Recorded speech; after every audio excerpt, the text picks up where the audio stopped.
Hey gang, what's up? Welcome back here to another edition of Intuitive Angling. Much appreciated you guys making some time out of your day to watch the video. I know there's a lot of things that you guys could be doing, but I just want you to know I'm really grateful you guys spend some time with me every day watching these videos. Today, I'm going to give you probably the most comprehensive fishing line seminar that you've ever seen on YouTube before. I've done stuff online, pretty regularly in the past, but I've never went into detail like I'm going to go here. I'm going to give you guys basically every bit of information you need to know about fishing line, as far as when to use what, how to choose it, understanding the characteristics of it, and I think you come away from it a lot more knowledgeable about fishing line, because I've been using it for over 50 years now, so we're going to get into that. And real quick before we get started here, if you guys are familiar with what I've talked about in the channel before in our View Product Shopping tab, when you see the video at the bottom, you'll see a thing that says View Products. I'm going to put a bunch of fishing line products in there, and it's a really good way to support the channel. If you click on those products twice, channel gets credit for that. So just if you see a product you like, click on it, you can click on it again, and it's a really good way to support what's going on here. Much appreciated. Okay guys, today we are going to be talking about fishing line, specifically monofilament, fluorocarbon, and braided line. When to use what, understand a little bit about it. Going to have some really good foundational tips, beginner, intermediate, and advanced. Here's the sort of the evolution that we've had on it. I mean, fishing line started out years ago with like old Dacron line, then it went to monofilament forever. Then braided line came on the scene in the early 90s. And the first time I heard about fluorocarbon line was there was a father and son here in Missouri that named Jim and Troy Akins, that they won tons of tournaments here in the late 90s and on a little bitty finesse jig, and they sort of let the secret out. One of the things they were doing with it is they were using this line called cigar fluorocarbon. At the time, nobody really had ever heard of it or knew what it was, but they were talking about how it was super small diameter, very sensitive, and invisible to the fish. And that's the first time I actually heard about fluorocarbon line, period, as well as cigar, and I started using it. And I bought me some, started using it back in the 90s, and I've been using it ever since, and I've been fortunate to be partnered with cigar for for almost 2 decades now. So it's been a really good partnership, and I really like the products a lot. But anyway, we're going to talk about when you want to use what, everything like that. So first of all, let's start out with just the basic of monofilament line. Monofilament line definitely still has a place in fishing. It definitely does. There's aspects about monofilament line that are simply superior under certain conditions over braided line or fluorocarbon. There's 2 characteristics about braided line that you need to remember. Number one is it stretches more. It stretches significantly more than fluorocarbon, and it's a lot more than braid. You don't have any stretch in braid. And also it floats. Therefore, monofilament line is a superior line if you're using any type of topwater lures that's set for any period of time. Like if you're throwing a chugger or a prop bait or something like that, or a walking topwater, monofilament line is what you want to use, because fluorocarbon line will sink and make those topwaters go nose heavy and dig into the water. So I always use mono on my topwater lures.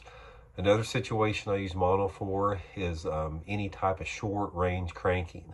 If I'm throwing a crankbait, making like a short cast in dirty water, like to targets, like with a square bill crankbait, I like the monofilament line because of the stretch it offers. If I make a 15 or 20 foot cast out, and I'm reeling that bait, and one sets the hook, with only 15 or 20 foot of line out, I need that stretch the line provides for that fish to just get that bait a little bit deeper in their mouth, and you land a lot more fish like that. So always use monofilament under those 2 conditions. And I used monofilament for flipping, way up into almost the early 2000s. Sometimes I'd use 30-pound test mono for certain flipping situations. If I was really short, fishing, the actual pure flipping technique where you're fishing a short distance, and I didn't want that, no stretch. Sometimes I wanted that stretch in a flipping bite. So Monofilament had a big place in my flipping arsenal for many years. I went to fluorocarbon since then, but those are the situations for monofilament. Now, let's talk a little bit about braided line, then I want to get into fluorocarbon because that's the main topic of today's seminar. But braided line, there's been a lot of improvements on the braided line. Like the Cigar Smackdown line here, it comes in a lot of different, color variations. You've got some of the high visibility like this, and then you've got some of the low visibility gray. And the big improvement in the braided line has been the smaller diameter, which is the diameters have gotten smaller every year, and also the color variations that allow you to either see your line when you need to see it or for it to be more invisible.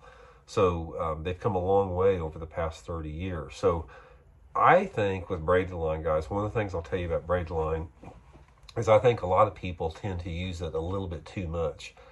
In my opinion, braided line is more situational. And the time that I want braided line is when I'm solely focused on having no line stretch and where power and control is my primary objective.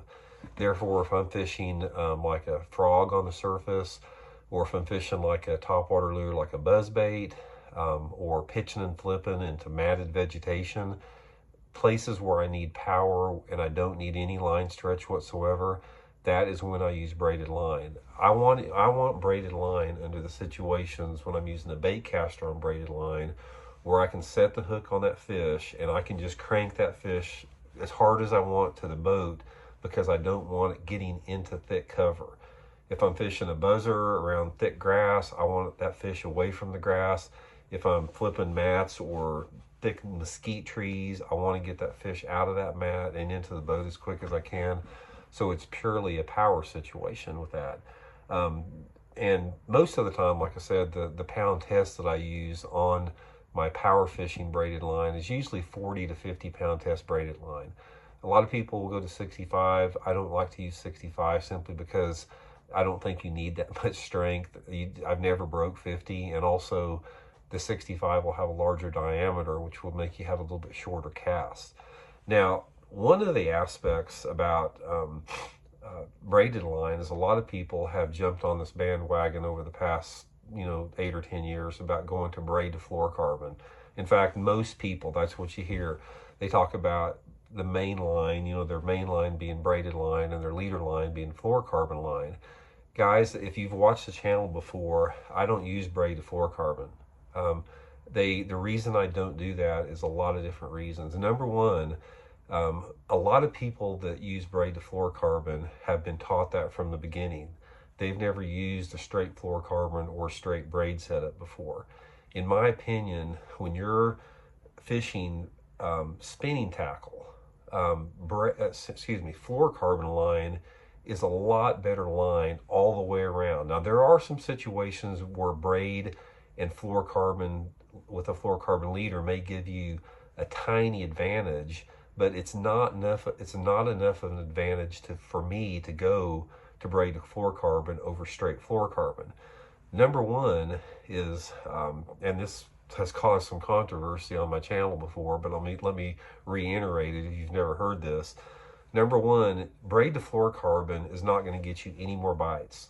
It's not going to, it will get you 0 more bites. And matter of fact, it'll probably get you fewer bites, because if you use, like I said, this, like some type of a bright main line, which a lot of people do, or even a lower visibility, which is still more visible than fluorocarbon line. If you're in clear water and you've got that braided line coming in the water, and even if you have a 10 or 20 foot leader of fluorocarbon on there, bass are still aware of that braided line above them, because if a bass can pick up and sense a minnow in the middle of the night, complete pitch black darkness, they are a lot more aware of their environment than most people think. And I can promise you, they can see this yellow line hanging 10 foot above that braided line. Now, obviously, the fish will still bite it. And people say, well, I can't, Randy, that's the most stupid thing in the world. You hear all these Elite Series guys using braid to fluorocarbon and they catch 4-pound smallmouth on it. Yeah, that's fine. My rebuttal to that was if they caught a limit of smallmouth weighing 21 pounds on braided fluorocarbon. If they use straight fluorocarbon, they'd have caught a limit that weighed 22 pounds. I just am convinced that you get more bites with straight fluorocarbon. Number two behind that is you have a weak link. Anytime that you use a braid to fluorocarbon, you have your braid to fluorocarbon knot, and then you have your knot to lure knot, which gives you two weak links. Guys, 4 years ago, I lost the US Open at Lake Mead. I would have won the United States Open at Lake Mead 4 years ago, except my co-angler busted off two fish. It's a shared weight format on the US Open. You get credit for your partner's fish as well. But my partner broke off two fish the first day of the tournament. Either one of those would have won the tournament for me. I finished 7th in the tournament, and I would have won if he hadn't have broke those two fish off, and he broke them off on his braid to fluorocarbon knot. And he told me he'd never had that problem before. I mean, he knew how to tie a braid to fluorocarbon knot.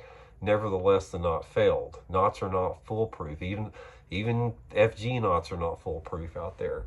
And on top of that, it takes a lot more time to retie new knots. If you use braid to fluorocarbon, it discourages you from retying a lot, because simply you don't want to have to retie two knots. The wind's blowing 25 miles an hour, and you say, oh, I'm just going to bite it down. I've got a 5 feet leader. That's good enough. And it makes you a little bit lazy. Whereas if you had straight fluorocarbon, I may retie 50 times in a day. It takes me a second to do it. So it encourages you to retie more, and you simply get more bites with the invisibility of straight fluorocarbon.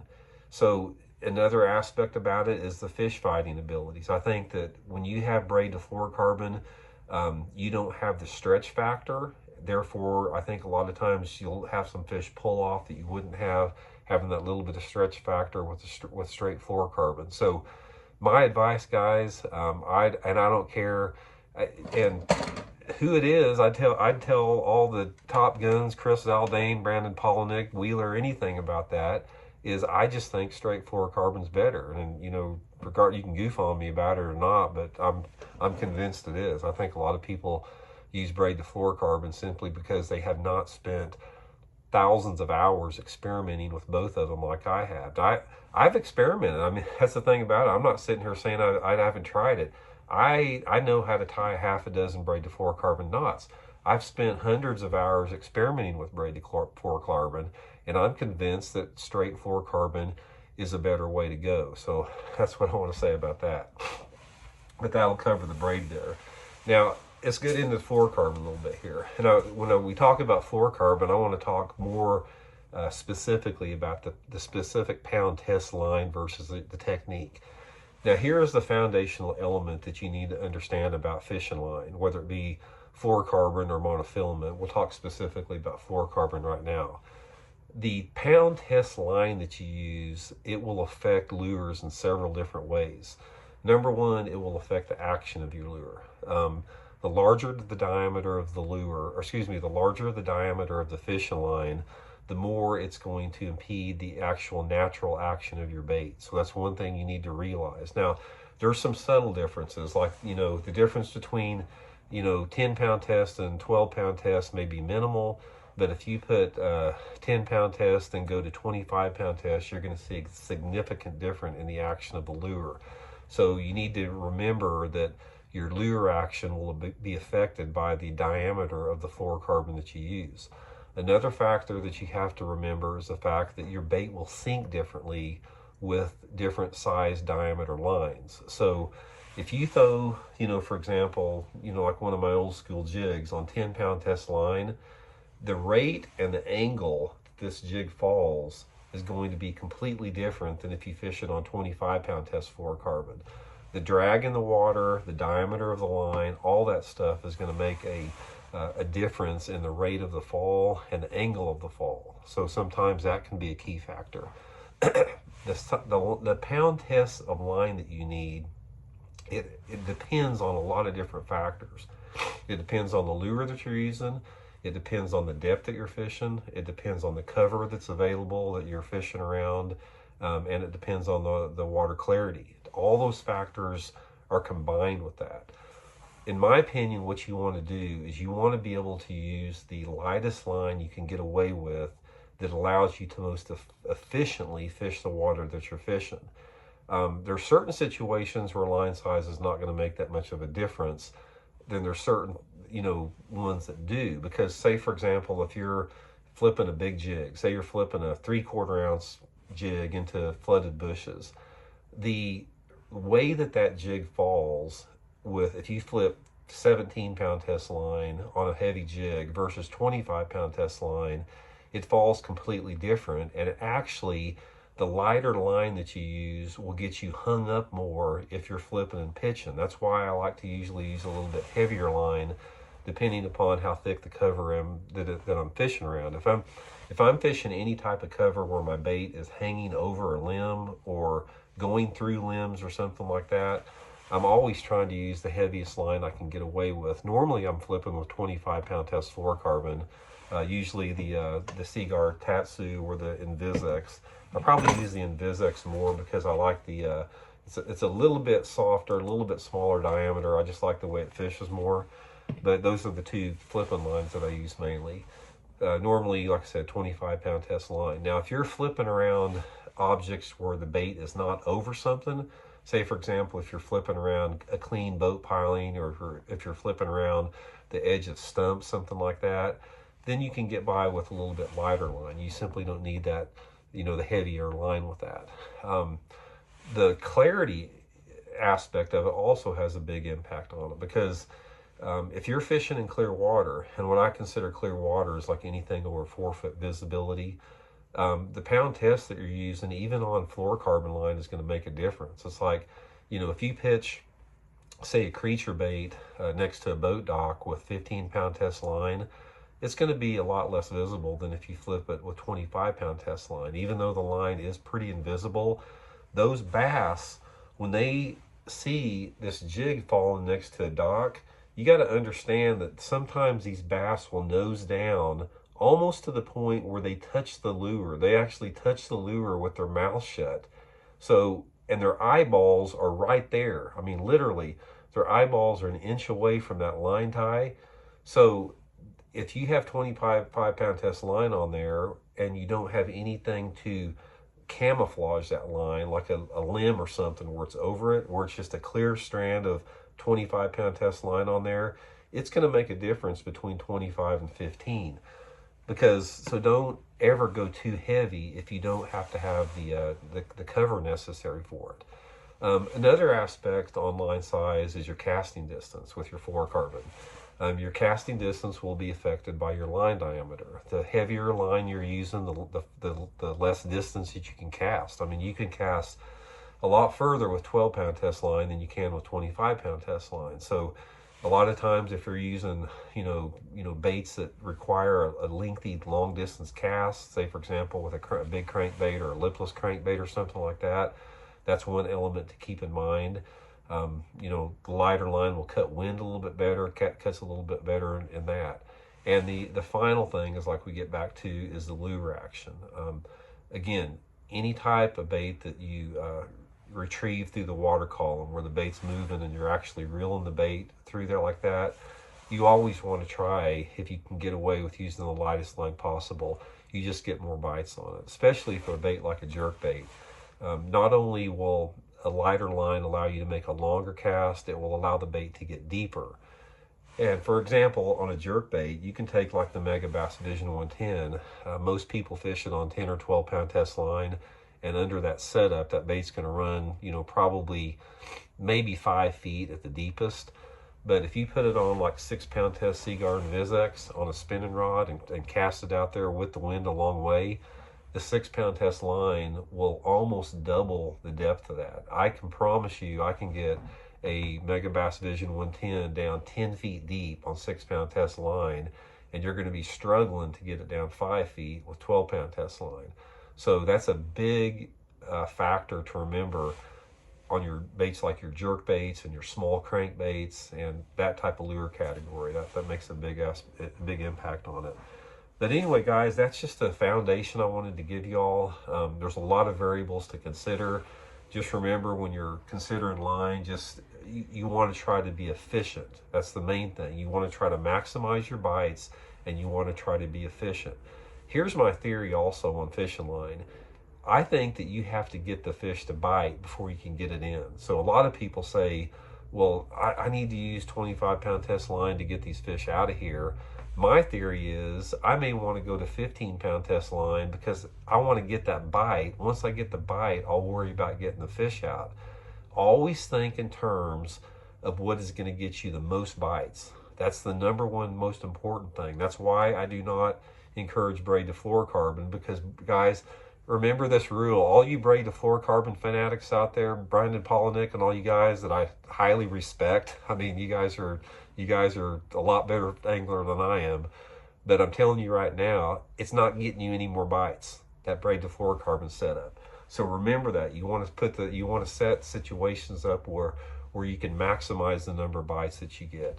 And going with lighter line will do that. So anyway, guys, hope that helps you guys out. Like I said, I'll put a bunch of good Seaguar products in the View Products tab if you guys want to check on it. You guys will love this stuff. This is like the best fluorocarbon on the market. If you don't believe me, give it a try and test it and give it your own opinion.